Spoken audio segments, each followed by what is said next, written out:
Well, welcome again to another episode of Sports Chat. Today is April 30th. I'm Brian Mahler. And I'm RJ Pomelo. And we have a jam-packed show for you today. We have the Bruins and Celtics both getting out of the first round and moving on to the second round in the playoffs. Yep, we're also going to talk NFL draft and NFL lockout. And we took a little surprise trip out to Gillette Stadium, so we're going to have that for you too. But first, let's go back to those playoff games, and we'll touch a little bit on the Bruins and how they beat the Habs, and now they're moving on to the second round to take on the Philadelphia Flyers. That is good news. Now, if you don't learn from history, you're always going to be doomed to repeat it. So let's hope the Bruins learned a lot last year when they surrendered a 3-0 series lead to the Philadelphia Flyers. They're playing them again this year, so hopefully they'll be able to move forward and take it this time around and close things out and not let the Flyers back into it. The Bruins struggled in their first round series against the Habs with the power play. Now, that was a big issue because if you're in the playoffs, you need to score on the power play. When you get a man advantage, you've got to bury the puck and put it in the net. They didn't score a goal on the power play in the first round series, and they're fifth in the playoffs in goals against, and more importantly, Milan Lucic, your leading goal scorer, has a goose egg so far in the playoffs. He has not scored a goal yet, and that is just not going to cut it. But even still, Nathan Horton put in a couple of overtime goals to bring the Bruins over the Habs, and that first line looked all right, just minus Lucic in his production. Yeah, I mean, it took us more than 7 games to beat the Habs, but we did it. And, I mean, it's a great feeling, but now it's on to the next one. And you really do hope that they learn from that first series.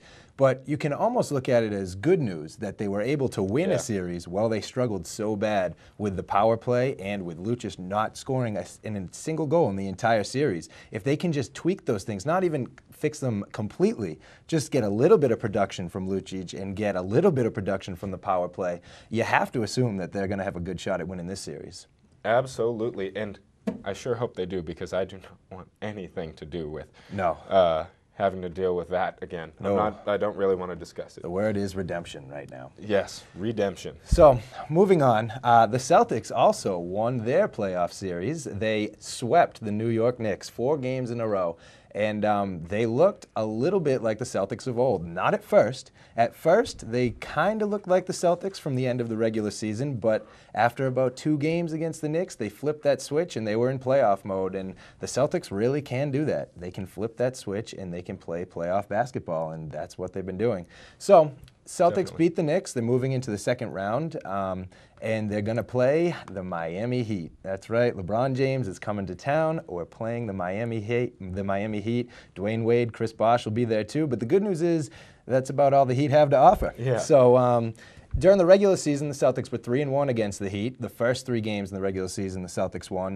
Never won by more than 8 points, though. But they did beat them 3 times. That last game, though, the 4th game against the Heat, that was a tough one. That was a very tough one. The Heat beat us. Also, the first game they played since the trade. True. And the Heat beat us by 23 points. But, I mean, you look at that game, and there were a lot of outside variables that you could consider with why we lost by 23. Yeah. I mean, you had the trade that had just gone on, Celtics getting used to the new players. You have the fact that they're more than halfway through the season and they are old. So I think that we can look past that game. We can look at those first 3 games as a sign of what's to come in this series. And I think the biggest news for the Celtics is the fact that they were able to sweep the Heat. They swept the New York Knicks, sorry. Not yet, they haven't swept it. But that's huge news for the Celtics because of the veterans on the team. Your Paul Pierce, your Ray Allen, your Kevin Garnett. They needed a rest. Yeah. And they beat the Knicks 4 games in a row. They earned their rest. They got their rest. And so now they're coming off a week of not playing in any games at all. So we could see a very well-rested team coming out to play the Heat, and that is really good news. And for the just Celtics. a little bit of a note, Doc Rivers said at practice yesterday that he is more confident and does expect Shaquille O'Neal to play at some point in this second round series. And Glenn Davis also slipped a little bit and mentioned that Shaq had been practicing and he was jogging and running and said that he felt all right. So we could be able to see Big Daddy back in this series too. I mean, you don't really know. You don't know what to expect from him, but it would be nice to have another big body. Yeah, the question is, do you believe that we're going to see Shaq ever again in this postseason or ever again on an NBA court? But, I mean, it'd be great. It would be great. It would be huge. Now, here's the thing. We're going to step into the NFL now where Monday, everything was great. We had football back. How wonderful. Praise the Lord. Judge Susan Nelson granted an injunction to lift the NFL lockout and rule on the side of the players. But late last night, there was a federal ruling. A federal appeals court decided they'd rule that the lockout is back on. So the lockout was lifted, and then they brought it back. Those were a great 2 days, though. Yeah, they just toyed with us there. They did. It was a nice 2 days. Players reported, and I felt like I was going to be watching football. Everything seemed like it was going to go right. Yep. And then away it went. But they still had the draft. And as everyone expected, Cam Newton went first to the Carolina Panthers. That was no big surprise. Not at all. One surprise, in a way, for the Patriots was their first pick was the 17th pick in the draft, and they picked Nate Solder out of Colorado. And he's a big guy, 6'8", 319 pounds, offensive lineman. And I really can't argue with the decision to take an offensive lineman because the team, people were critical of them in the playoffs, especially since that rough Super Bowl with the Giants, of the protection for Tom Brady, that he needed more protection, and that was the key to them winning. No, and I completely agree with that. I mean, ever since that Super Bowl against the Giants, you watch the Patriots, and you notice that the offensive line, not awful. I mean, they do the job a lot of the time, but there are times when you think, wow, we could use to improve on our offensive line a little bit. So I don't blame Bill Belichick. I don't blame the Patriots at all for drafting an offensive lineman with our first pick. No, and him and Vollmer can be bookends for your offensive line for a few years to come, and there's some big dudes. And if they can protect Tom Brady, I'm all for it. And there was some other shockwaves that went with this draft, but we will touch on that later in our chat room, which will get a little more in-depth with our draft talk and analysis of what went on and what happened with this wild Patriots draft, as they always are with Bill Belichick. He never goes by the book for us. Never what you expect. No, and I think he loves it. He loves every second of it. He does. He just relishes in it. He toys with us. But speaking of the NFL, and with the lockout in full swing, we decided that we'd send our excellent field reporters down to Gillette Stadium to see what was going on there during the lockout. So let's kick it to you guys. Well, thanks, guys. Now, we're here at Gillette Stadium, home of our beloved New England Patriots, but the three-time Super Bowl champs are in jeopardy of not playing an upcoming season, and that's thanks to the NFL lockout. Now, we decided that we'd come down here and tell you a little bit about the other tenants at Gillette Stadium. You're absolutely right. And the other tenants here are the New England Revolution. And although the local soccer club may not get as much fanfare as the New England Patriots, I think it's time that we give them a shot. Gillette Stadium, the Razor, has seen its fair share of great NFL football games, but it may not see any games this season. It's home base for our three-time Super Bowl champions, the New England Patriots. But hiding behind Gillette, in the shadow of the stadium on the lower practice field, we found football. But not the kind you're thinking. This is football. Steve Nickel is the longest tenured MLS head coach. He's been leading the Revolution since 2002. This year, the team is only 2-2-3, good for 5th in the Eastern Conference. Goaltender Matt Reese has struggled a bit this season, allowing 6 goals in the 5 games he's played. But midfielder Shalry Joseph is doing his best to counter that by scoring 3 goals and having 1 assist on the offensive end to lead the Revolution. The 3-time Eastern Conference champions are looking for support, so although we might not have football next season, at least we'll still have football.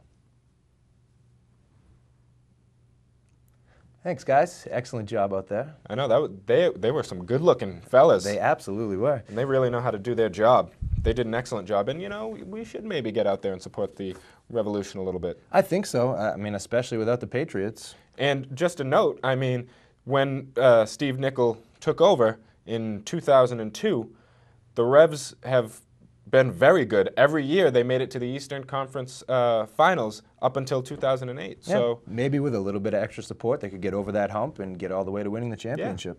you know? Yeah. But let's jump into the chat room. That's our favorite part, Yes. and it should be yours because that's when you can be a part of the show. And we also want to mention that we are getting Sports Chat t-shirts. So the more you comment, the more you get involved, the more likely you are to get a free t-shirt. True. The best comment every week is going to win a free t-shirt, maybe more than one comment a week if we have some really great ones. So Absolutely. keep those comments coming. I mean, who doesn't want a free t-shirt? I want a free Let's t-shirt. get real. All right, well, our first topic, we wanted to go back to the Bruins, and we wanted to know how badly you wanted to see the Bruins beat the Philadelphia Flyers after what happened last year. So on Facebook, our good old friend Justin told us that let's just say if the Bruins screw this up, I will take my own life. Now, that may be a little drastic. I don't know about taking someone's life just because the Bruins couldn't get it done. But I do think that this is going to be an interesting series. We all know the history from last year, and the Bruins jumped out to a 3-0 series lead. And one key from last year that people don't often talk about is they lost David Krejci in Game 3. And then in Game 4, we saw Simon Gagne come back. And in that game, in Game 4, he had the overtime goal to win the game. And then let's move forward to Game 7, where the Bruins had a 3-0 series lead, a 3-0 lead in the game, and then choked that back up. And who was the one who scored the game-winning goal for the Flyers but Simon Gagne? Simon Gagne is no longer on the Flyers, so that is good news. That's Yes. excellent news for Bruins fans. But nevertheless, we want to see these Bruins be able to get over the hump. And like we mentioned earlier, they've struggled on the power play. They're going to need to be better because, quite frankly, the Flyers, they can score the puck. Yeah.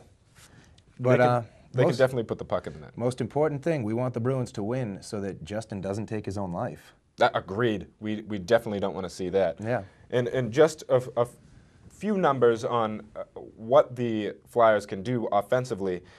In the playoffs, Danny Briere leads in goals. So that tells you right there he can find the score twine. goals. He can get to the back of the net. Yes, sir. And they were third in the regular season in goals per game, and Claude Giroux is third in the playoffs in points. So those are some numbers that tell you they're going to be able to score the puck. I understand that the Bruins are a defensive team, but they're going to have to be on top of their game. So that makes it, once again, very important for the Bruins, like our friend Kev said, to stay out of the box. We need all 5 people on the ice at all times. And in their defense, they play very good 5-on-5 hockey. They do. They actually, I think I have it here, that in the regular season they were best in the NHL for their 5-on-5 goal ratio, which means that they outscored their opponents better than anyone else in the NHL when it was 5-on-5. Well, let's all be very thankful for that because they cannot score a single goal when they're on the power play. So thank God they can when it's 5-on-5. Absolutely.